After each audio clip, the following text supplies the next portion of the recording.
संगत जी, शुक्राना गुरुजी, अनंतम अनंतम शुक्राना। शुक्राना उस मालिक का जिन्होंने रद्दी में छुपे हीरे को तराशा। शुक्राना उस गुरु का जिन्होंने एक अनाथ की टूटी हुई सांसों में भी जीवन की रोशनी भर दी। शुक्राना उस करुणामयी शक्ति का जिन्होंने मुझे सिर्फ जिंदा नहीं रखा बल्कि मुझे जिंदगी दी। न घर था, न नाम था, न सहारा, लेकिन एक नाम मेरे साथ हमेशा था, गुरुजी। आज मैं जो कुछ भी हूं, जो भी सांसें ले रहा हूं, जिस भी मुकाम पर हूं, वो सब सिर्फ और सिर्फ गुरुजी की कृपा है। कभी कभी लगता है मैं नहीं चला, मुझे चलाया गया। मैं नहीं उठा, मुझे उठाया गया। मुझे कुछ मिला नहीं, मुझ पर बरसाया गया। शुक्राना गुरुजी, उस प्रेम के लिए जो बिना शर्त मिला, उस रहमत के लिए जो हर पत्थर को भी पारस बना दे। और संगत जी, आज ये सत्संग आप तक पहुंचाने का सौभाग्य जिस माध्यम से मिला है, उसके लिए सुनो गुरुजी चैनल का तहे दिल से धन्यवाद। आपने न सिर्फ आवाज दी बल्कि उस आवाज को आश्रय भी दिया। आपके इस मंच के माध्यम से आज मेरी आत्मा गुरुजी के श्री चरणों तक पहुंच रही है। मुझे आज भी वो दिन याद है जब मां ने मुझे अपने सीने से लगाकर कहा था, बेटा तो पढ़ लिख जाएगा तो जिंदगी संवर जाएगी। उसी रात मां को तेज बुखार हुआ। हमारे पास दवा तक के पैसे नहीं थे। पापा रिक्शा चलाते थे, सारा दिन मेहनत करते, लेकिन घर लौटते ही मां के पास बैठ जाते। 3 दिन तक मां बुखार में तपती रहीं। पापा न जाने कहां कहां लेकर गए, सरकारी अस्पताल, झोला छाप डॉक्टर, लेकिन चौथे दिन मां की सांसें धीमी पड़ गईं। मैं वहीं बैठा था जब पापा ने मां का चेहरा पकड़ा और जोर से रोने लगे। मैं उस दिन बच्चा नहीं था, मैं टूट गया था। मां चली गई थी। घर की वो एकमात्र आवाज जिसने मुझे बेटा कहकर पुकारा था, अब खामोश थी। मां की चिता से लौटते वक्त पापा ने मेरा हाथ थामा था और कहा था, अब मैं हूं, तेरी मां भी बनूंगा, पिता भी। लेकिन शायद जिंदगी उस वक्त मेरे लिए कोई और ही खेल खेल रही थी। मां की मौत के बाद पापा जैसे बदल गए, खामोश हो गए थे। दिन भर चुपचाप रिक्शा चलाते, रात को बिना खाना खाए सो जाते। मुझे लगता था पापा संभल रहे हैं, लेकिन दरअसल वो अंदर ही अंदर टूट रहे थे। एक दिन बारिश में भीगते हुए वो देर रात लौटे। कह रहे थे छाती में जलन हो रही है। मैंने उन्हें पानी दिया, उनके पास बैठा। उन्होंने मेरा सिर सहलाया और पहली बार मुझे सीने से लगा लिया। उसके कुछ ही देर बाद वो अचानक जमीन पर गिर पड़े। मुझे कुछ समझ नहीं आया। आस पड़ोस से मदद ली, लेकिन अस्पताल पहुंचने से पहले ही पापा ने भी दम तोड़ दिया। कुछ ही हफ्तों के अंदर मैं बेटा से अनाथ बन गया। मां की ममता और पापा की छाया दोनों एक साथ छिन गईं। और संगत जी, सच कहूं तो उस वक्त मैं रो भी नहीं पाया, क्योंकि मैं ये समझ ही नहीं पा रहा था कि इतना बड़ा दुख भी क्या होता है। बच्चे के पास शब्द नहीं होते दुख समझाने के लिए, बस दिल एक अजीब सा बोझ लिए चुप हो जाता है। वो चुप्पी ही मेरी जिंदगी बन गई। फिर समाज का वो कड़वा हिस्सा सामने आया, अब इस बच्चे का क्या होगा? मासी के पास भेज दो, आखिर मां की बहन है। कहा गया अब तेरा घर वही है। लेकिन सच तो ये था संगत जी, घर छिन चुका था, अब सिर्फ छत बची थी। सच कहूं तो वो घर था ही नहीं, बस 4 दीवारी थी जहां मैं एक अतिरिक्त बोझ की तरह रखा गया था। उनके अपने 2 बच्चे थे, पढ़ते थे, हंसते थे, खेलते थे। मुझे झूठे बर्तन धोने पड़ते थे। रात में बचा खाना मिलता था और कई बार वो भी नहीं। जब उनके बच्चे स्कूल जाते, मुझे झाड़ू पकड़ाया जाता। जब उनके लिए नए कपड़े आते, मेरे लिए किसी के पुराने कपड़े काट पीट के सिल दिए जाते। और सबसे दुखद बात, कभी किसी ने मुझे गले नहीं लगाया, कभी किसी ने सिर पर हाथ नहीं रखा। मैं बच्चा था, लेकिन मन में एक सवाल पलने लगा था, क्या मैं गलती से जन्मा हूं? क्या अनाथ होना एक गुनाह है? क्या मेरे लिए कोई भी दरवाजा नहीं खुलेगा? हर रात बिस्तर की जगह जमीन थी, तकिए की जगह पुराना बैग और सिरहाने बस आंसू। मैं जान चुका था मां बाप की कमी कोई नहीं भर सकता, लेकिन दुनिया में कुछ लोग वो जख्म और गहरा जरूर कर सकते हैं। और मासी के घर में हर दिन मेरे लिए यही होता रहा। शायद इसीलिए एक दिन जब उन्होंने मेरी पीठ पर झाड़ू से मारा तो मैं भाग गया।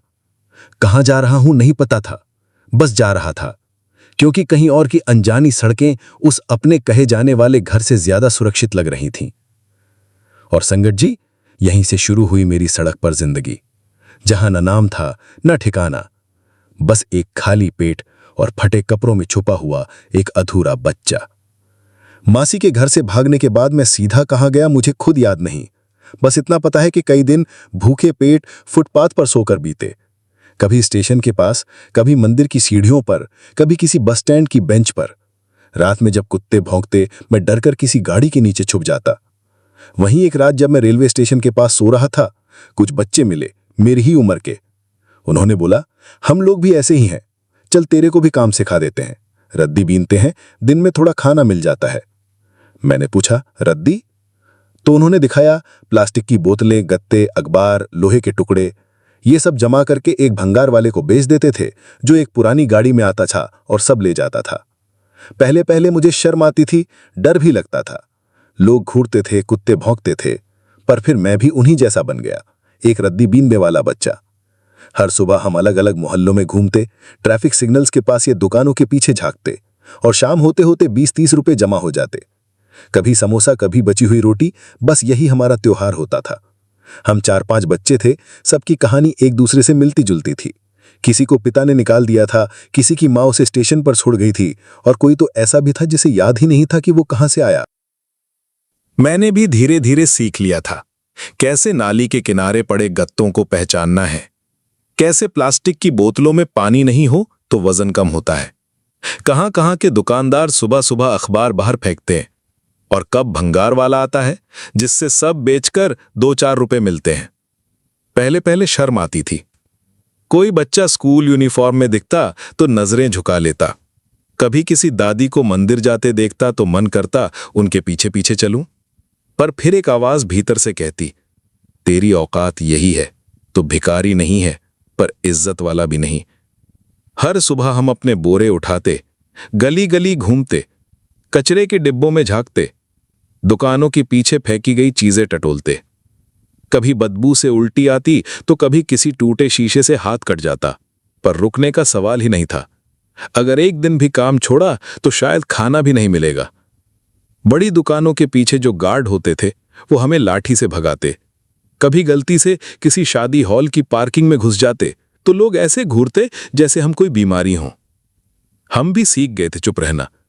कभी किसी से लड़ते नहीं थे, क्योंकि पता था इस दुनिया में हमारे लिए कोई वकील नहीं है। बस एक दूसरे के कांधे पर सो जाते जब थक जाते।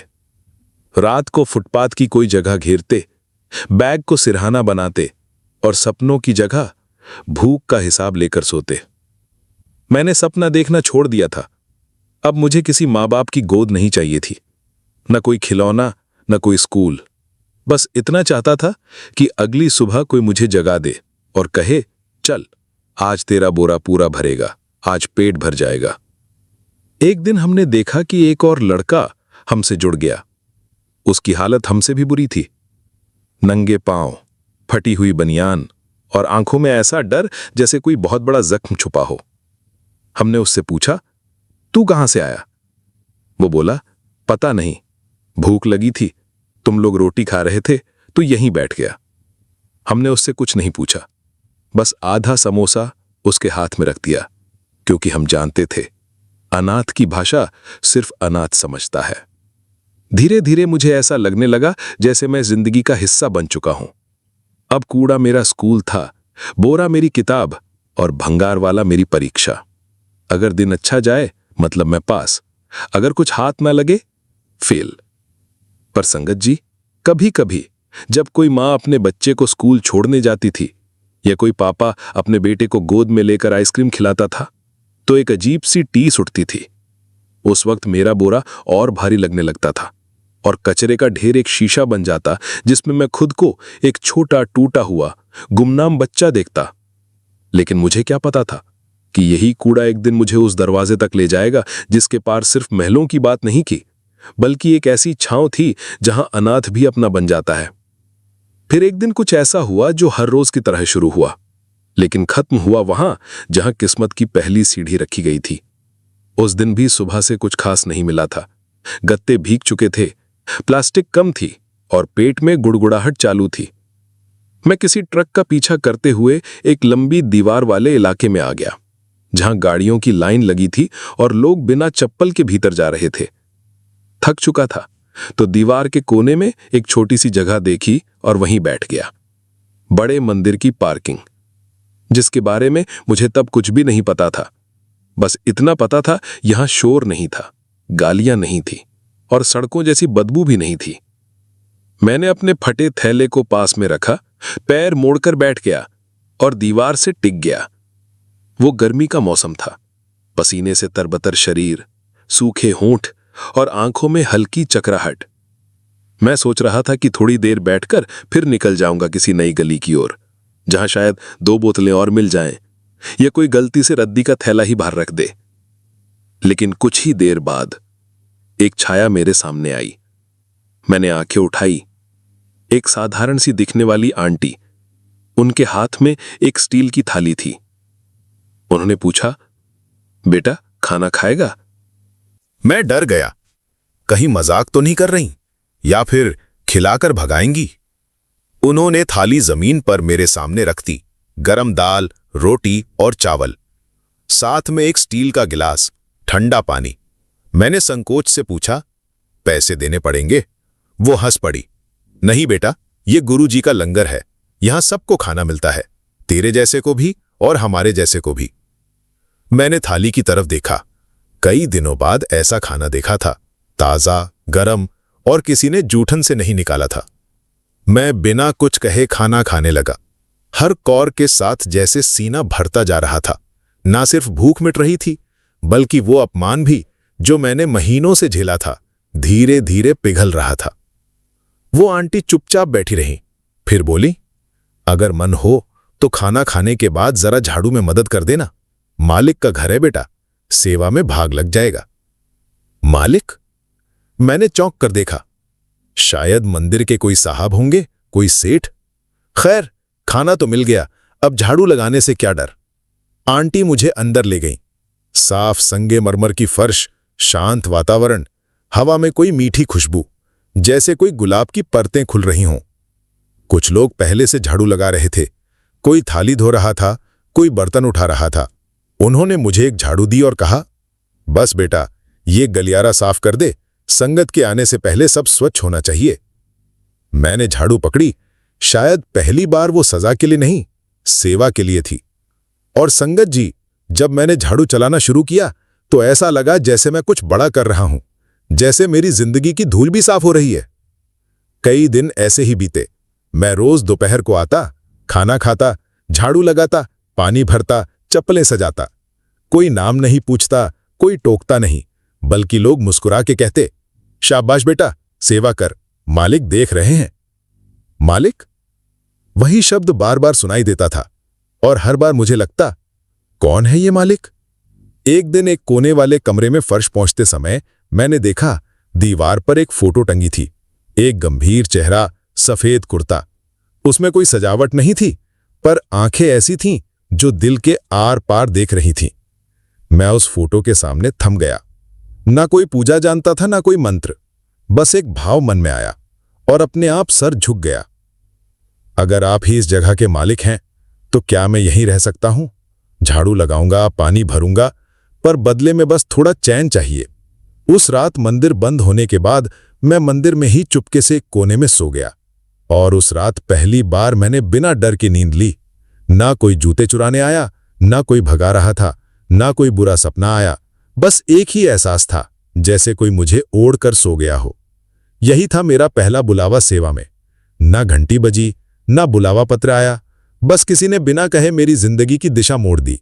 और मुझे नहीं पता था संगत जी कि ये सेवा, ये झाड़ू, ये चप्पलें सजाना दरअसल एक ऐसे राज दरबार की शुरुआत थी जिसका राजा खुद हर सफाई की बारीकी देखता है, हमारे गुरुजी।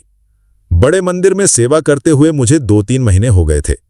अब मैं सुबह से दोपहर तक झाड़ू, पानी और बर्तन की सेवा करता और दोपहर में कुछ घंटे आराम करने को मंदिर के पीछे की बरामदे में सो जाता।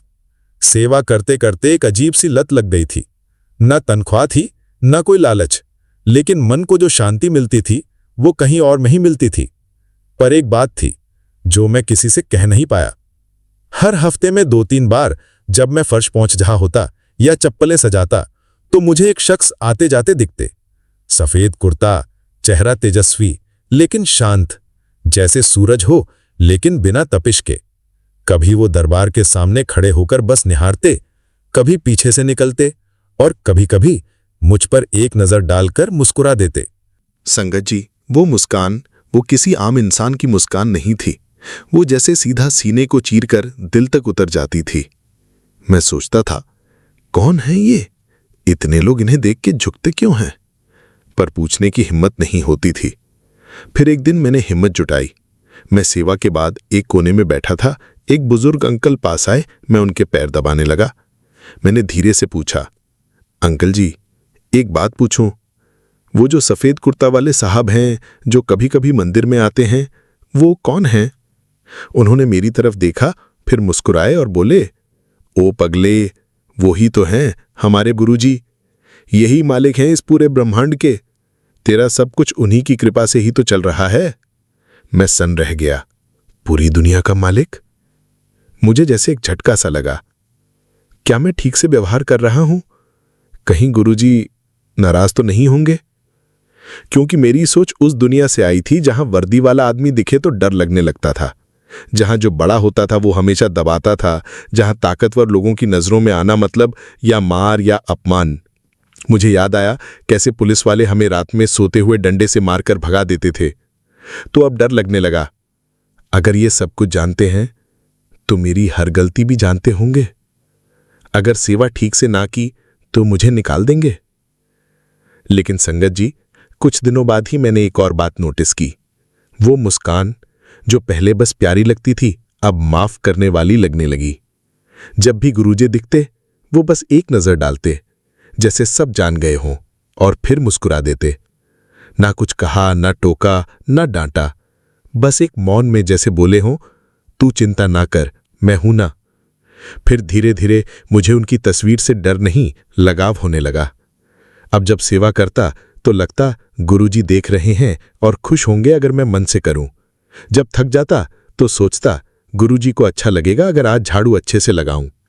मेरे जैसे बच्चे के लिए जिसका कोई नाम, कोई पहचान नहीं थी, अब वो मुस्कान मेरी पहचान बन गई थी। कुछ महीने ऐसे ही बीते। मैं अब मंदिर का एक छोटा हिस्सा बन चुका था। फिर एक दिन हमारी एक प्यारी संगत में से एक अंकल जी ने मुझे कहा, बेटा तू रोज सेवा करता है, अब बाहर मत सोया कर, चल तुझे एक कोना देता हूं। उन्होंने मुझे क्वार्टर में एक छोटा सा कमरा दिखाया।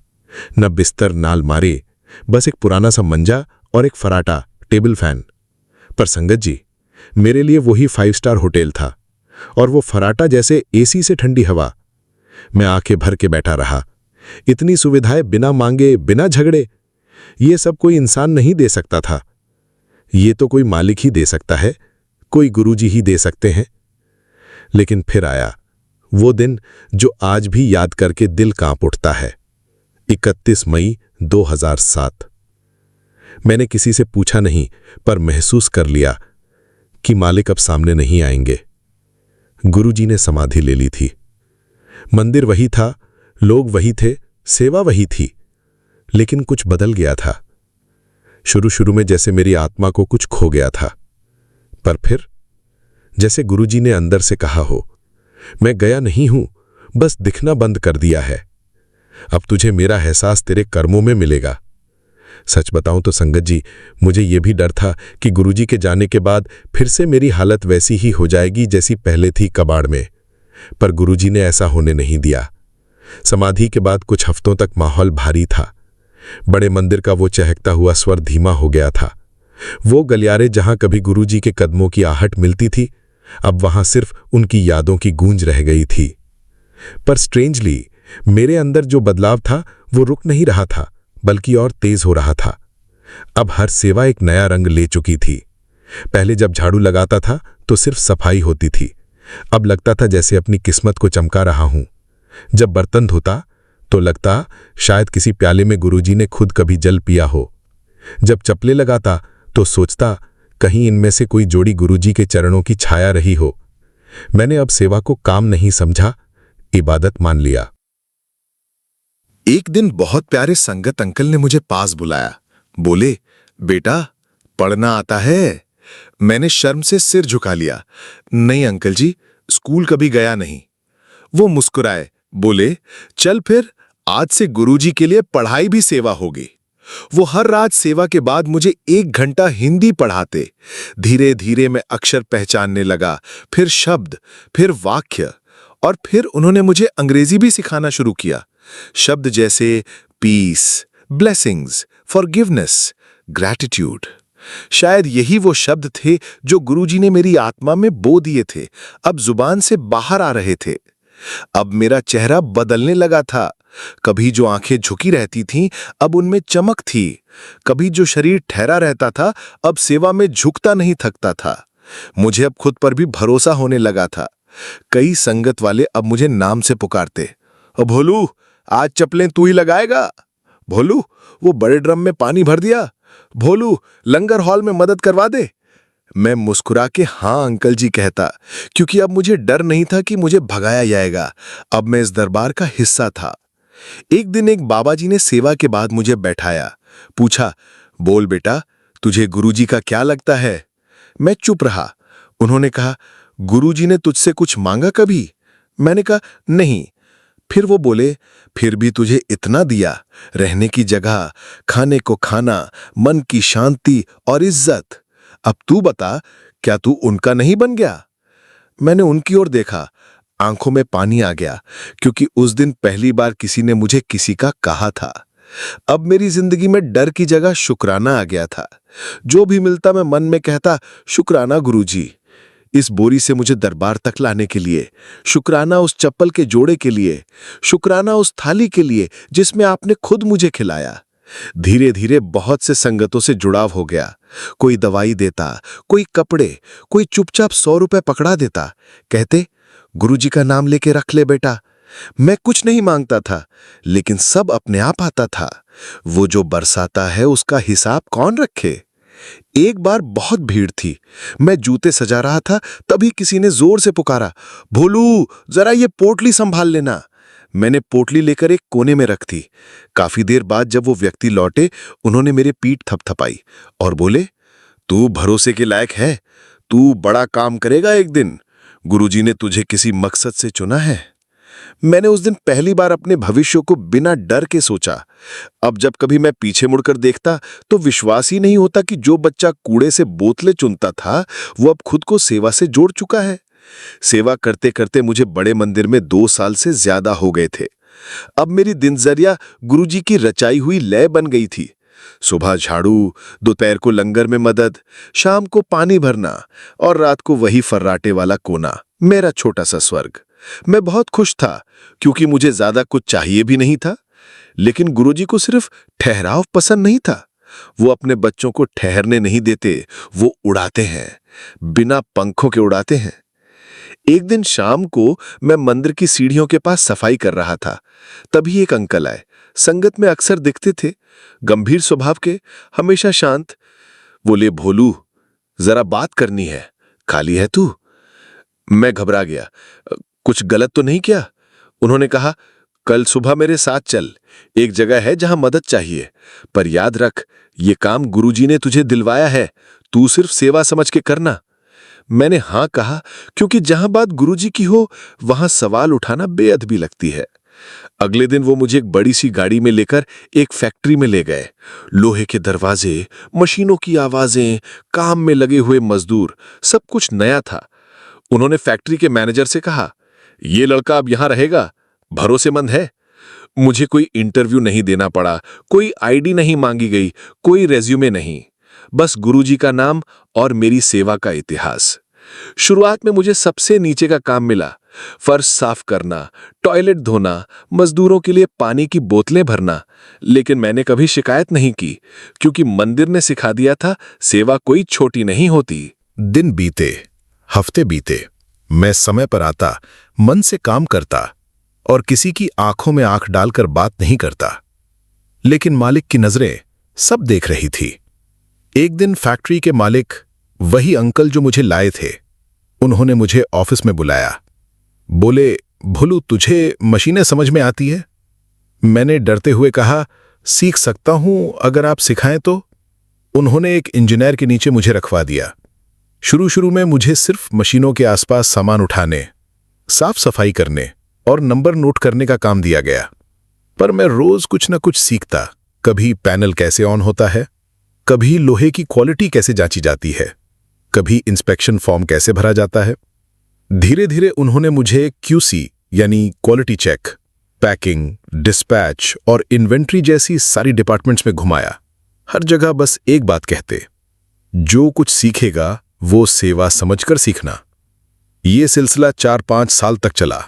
मैं सुबह से रात तक काम करता, रात को वहीं वर्कर क्वार्टर में सोता और हर छुट्टी पर मंदिर आकर झाड़ू लगाता। यहीं से मुझे काम की असली समझ आई और लोगों पर मुझ पर भरोसा होने लगा। कुछ साल बाद मैं सुपरवाइजर बना, फिर 1 साल में शिफ्ट हेड, और फिर कुछ ऐसा हुआ जिसकी कल्पना तक नहीं की थी। मालिक ने मुझे एक शाम अलग से बुलाया। बोले, मैं रिटायर होने वाला हूं, मेरी 2 और यूनिट्स हैं दूसरे शहरों में, तू वहां का पूरा ऑपरेशन देखेगा, लेकिन एक शर्त है, तेरा नाम कहीं नहीं आएगा। ये सब कुछ गुरुजी की सेवा समझकर करना है। मैं सन्न रह गया। कभी जिसका नाम तक नहीं था, अब वो 3 फैक्ट्रियों का संचालन देखने जा रहा था। ये चमत्कार नहीं था संगत जी, ये गुरुजी का सीधा उठाकर सीढ़ी पर बिठाना था। अगले कुछ सालों में मैं अलग अलग शहरों में गया, मुंबई, लुधियाना, अहमदाबाद। हर जगह मुझे वही आदेश था, काम कर, नाम मत कर, जो कर रहा है वो गुरुजी करवा रहे हैं। मालिक ने मेरा हिस्सा कंपनी में लगाया, शेयर दिए, पैसा नहीं। कहा, तू गुरुजी का बच्चा है, नाम के पीछे मत भाग। आज मैं 30 से कम उम्र में 5 फैक्ट्रियों का साइलेंट पार्टनर हूं। मुझे पहचानने वाला कोई नहीं, नाम किसी कागज पर नहीं, पर सब चलता है क्योंकि मेरे पीछे किसी और का नाम है, गुरुजी। अब मैं बड़े मंदिर हर रविवार आता हूं, वहीं झाड़ू लगाता हूं। कुछ संगत मुझे पहचानती हैं, पर ज्यादातर मुझे बस भोलू सेवादार ही मानते हैं। कोई ये नहीं जानता कि मैं आज करोड़ों का मालिक हूं, लेकिन रूह से अब भी गुरुजी का चप्पल लगाने वाला बच्चा हूं। मैं अब भी उस फराटे वाले कमरे में जाता हूं जब दिल्ली आता हूं। अब वो कमरा वैसा नहीं रहा, पर उसकी यादें वही हैं। मेरी एक ही पहचान है अब, जिसे गुरुजी ने बिना नाम के ऊंचा किया। आज कई साल हो चुके हैं, फैक्ट्रियों के बोर्डों पर मेरा नाम नहीं, बैंक खातों में जीरो की कतारें जरूर हैं, पर फिर भी हर रविवार मैं वही करता हूं जो मैंने पहले दिन किया था, झाड़ू लगाना। बड़े मंदिर में सेवा करते हुए कई चेहरे बदले, कई लोग आए, कई चले गए, लेकिन मेरा कोना वही रहा। वही संगमरमर की फर्श, वही चप्पलें सजाना, वही पानी भरना। बस एक फर्क आया है, अब मैं वहां मेहमान नहीं बल्कि गुरुजी का मेजबान महसूस करता हूं। हर बार जब कोई नया बच्चा मंदिर के कोने में चुपचाप बैठा दिखता है, फटे कपड़े, उलझे बाल, सहमी आंखें, तो मुझे वो भोलू याद आता है जो कभी खुद से भी डरा हुआ था। अब मैं उस बच्चे के पास जाता हूं, उसे खाना देता हूं, सेवा में हाथ पकड़कर लगवाता हूं और धीरे से उसके कान में कहता हूं, डर मत, ये जगह तुझे अपना बना लेगी, जैसे मुझे बना लिया। मैंने अब तक किसी को नहीं बताया कि मैं कौन हूं, कहां रहता हूं, कितनी फैक्ट्रियों का मालिक हूं, कितनी बड़ी कंपनियां मेरे इशारे पर चलती हैं, क्योंकि गुरुजी ने साफ कहा था, नाम मत बना, मेरा नाम ही काफी है। संगत जी, आप मानेंगे या नहीं, पर मैंने अब तक एक भी बिजनेस इंटरव्यू नहीं दिया, ना कोई बैंक लोन लिया, ना कोई अफसर पकड़ा, ना कोई रिश्वत दी। जो कुछ भी आया बिना मांगे, बिना शोर के, सिर्फ एक वजह से, क्योंकि मालिक देख रहे थे। कभी कभी लोग कहते हैं किस्मत वाला है तू, तो मैं मुस्कुराकर कहता हूं, नहीं, मैं तो सिर्फ सेवा वाला हूं। किस्मत तो उसने लिखी है जिसके दरबार में मैंने झाड़ू पकड़ी थी।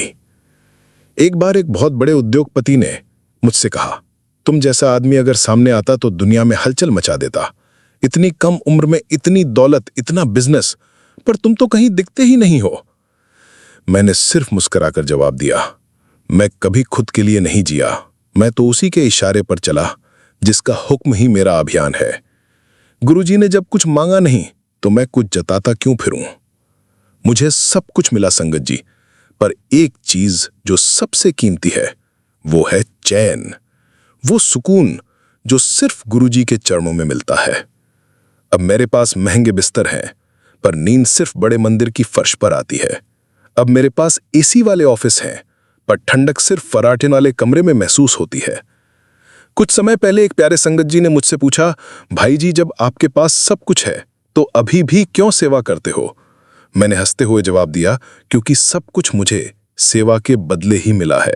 ये झाड़ू ही तो मेरा सौभाग्य है, यही मेरा हस्ताक्षर है गुरुजी की किताब में। और संगत जी, अगर आपने अब तक ये सत्संग सुना है तो इसका मतलब है कि गुरुजी आपको भी बुला चुके हैं, क्योंकि जिस सत्संग में आप अंत तक टिकते हैं वो केवल शब्द नहीं होते, वो आह्वान होता है आपके जीवन के लिए। संगत जी, ये था मेरा सत्संग। मैं आज भी नहीं जानता कि मैं कौन हूं, लेकिन इतना जरूर जानता हूं, मैं उसका हूं जिसने मुझे बिना पहचाने पहचान दे दी। अब आपसे प्रार्थना है कि अगर आपके जीवन में भी कोई बच्चा है जिसे आपने अनदेखा किया हो, जिसके पास खाना नहीं, कपड़े नहीं, इज्जत नहीं, तो उसे बस एक थाली, एक चप्पल और एक मुस्कान दे दीजिए। क्या पता वो भी कहीं से आया गुरुजी का ही बच्चा हो। जय गुरुजी। शुक्राना गुरुजी, अनंतम अनंतम शुक्राना गुरुजी। संगत जी, ये था आज का सत्संग। आप अंत तक जुड़े रहे, इसलिए पूरा विश्वास है कि गुरुजी ने आपको भी जरूर ब्लेस किया होगा। आपसे प्रार्थना है कि इस सत्संग को अपने दोस्तों, परिवार और उन लोगों के साथ जरूर शेयर करें जिनकी जिंदगी में अंधेरा है। क्या पता किसी और की टूटी हुई उम्मीद भी गुरुजी की कृपा से फिर से जुड़ जाए। और अगर आप भी अपना सत्संग साझा करना चाहते हैं तो कृपया अपना वॉइस नोट साफ आवाज में हमारे व्हाट्सएप नंबर पर भेजें। आपका अनुभव भी किसी के लिए चमत्कार बन सकता है। संगत जी, आपस में हमेशा प्यार से रहिए, एक दूसरे की मदद कीजिए और गुरुजी के बताए रास्ते पर चलते रहिए। जय गुरुजी, शुक्राना गुरुजी, अनंतम अनंतम शुक्राना गुरुजी।